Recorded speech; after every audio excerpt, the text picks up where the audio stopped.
يا مساء الخير والجمال.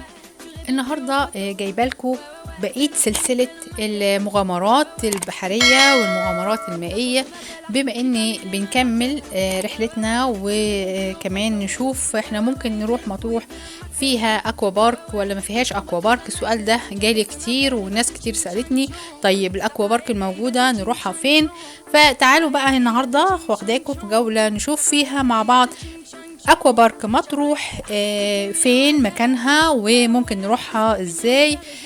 كمان الالعاب اللي فيها ممكن نلعبها ايه، وهي عبارة عن ايه، واشكالها ووضعيتها، وبالنسبة للاطفال بالنسبة للكبار بتكون ازاي. التذاكر بتاعتها برضو سعرها. خليكم معايا نهاية الفيديو، برضو هقولكم اسعار الدخول، دخول الكبار والصغار، نظام الاكل والشرب جوه فيه ايه. كل حاجة هتبقى ان شاء الله جوه الفيديو هنا. تمام. النهارده هنروحوا مع بعض مواصلات، عباره عن مواصلات ممكن جدا قوي ان نتفق مع باص، مثلا ميني باص صغير، ممكن لو معاك عربيه ملاكي، ممكن بالمواصلات من عالم الروم عادي نتفق معاهم تاخدنا وتودينا، زي ما شرحت لكم في الفيديو قبل كده مواصلات عالم الروم بتودي ازاي وبكام وفين.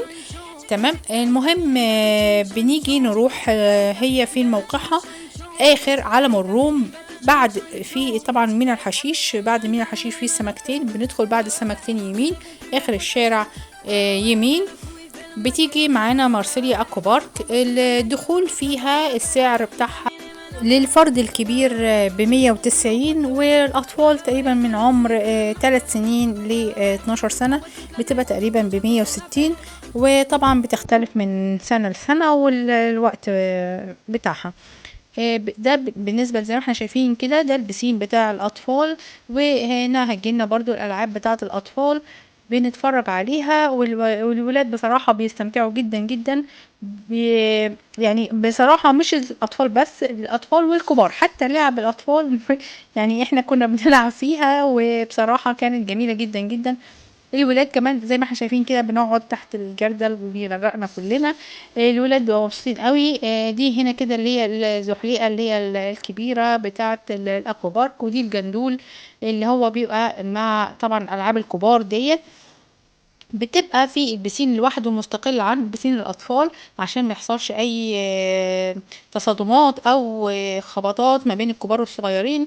الجندول دوت بينزل زي ما احنا شفنا كده في مكان في البسين بيكون غويط شوية تحت 2 متر مثلا، و ويبقى حوالين منه المستوى اعلى شويه، بتبقى المكان بصراحه لطيف ولذيذ. الزحلية اللي احنا شايفينها ديت بتودي لبسين تاني مختلف، تالت مختلف تماما عن اللي هو فيه اكوا بارك الاطفال وفيه الجندول. قعداته كمان جميله جدا، وزي ما احنا شايفين كده القعدات لطيفه وظريفه بصراحة، والموسيقى بتبقى شغالة، الأغاني بتبقى شغالة، أجواء جميلة بأمانة بجد، يعني ممتع جدا جدا اليوم. بالنسبة بقى للأكل والشرب، طبعا بيبقى ممنوع تماما الدخول بالأكل والشرب، ما عدا ممكن المية بس تدخل بيها. الوجبات بتاخدها حضرتك ممكن في مكان كده مخصص، بنحط فيها الوجبات بتاعتنا اللي احنا جايبينها معانا، وبنتفضل بقى ايه وقت الوجبات بنروح ناكل في المكان ده. هي القرية مخصصاه للمكان دوت. هو بيبقى يوم عبارة عن زي ديوز كده، يوم بنقضيه في القرية للأكوا بارك فقط. تمام. بالنسبة كمان هو جوه عنده فيه وجبات بيعملها، لو انت حابب يعني، مش حابب بتجيب معاك، بس هما بيخصصوا لك مكان بتحط فيه الوجبات بتاعتك والمشروبات، وبتستخدمها وقت ما بتعوز بتروح للمكان دوت، وبتبقى امانات بصراحة ونظيفة، والمكان نظيف وحلو جدا للاستخدام. تمام. ده كده بالنسبة قلنا الأسعار، قلنا بالنسبة للأكل والشرب نظامه ايه هناك. طبعا هي بتقفل آخرها الساعة 6، يعني بتبدأ الساعة 10 وآخرها الساعة 6.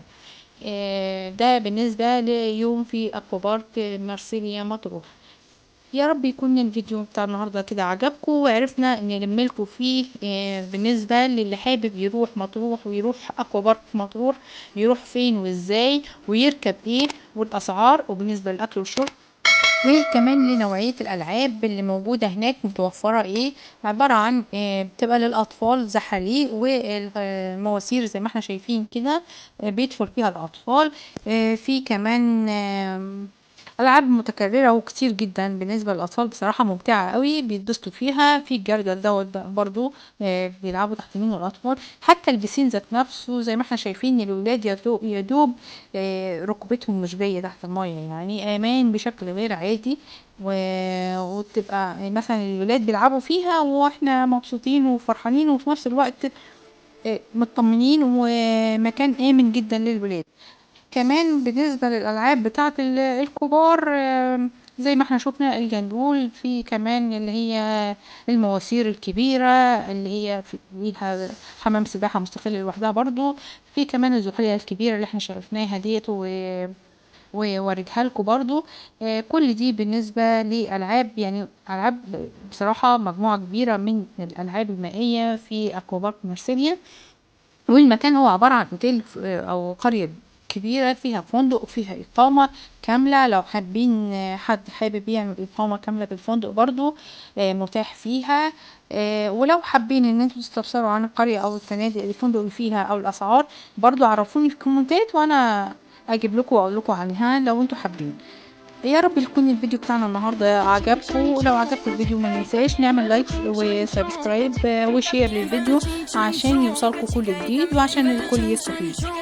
اسيبكم وتستمتعوا ببقيه القريه وباقي الالعاب، واشوفكم في فيديو تاني ان شاء الله قريب. باي باي. Il termine les menottes, ouais ouais ouais, tu réponds plus au poteau, ouais ouais ouais, il fait le fou, il fait le maquet, ouais ouais ouais, on boit toute la night.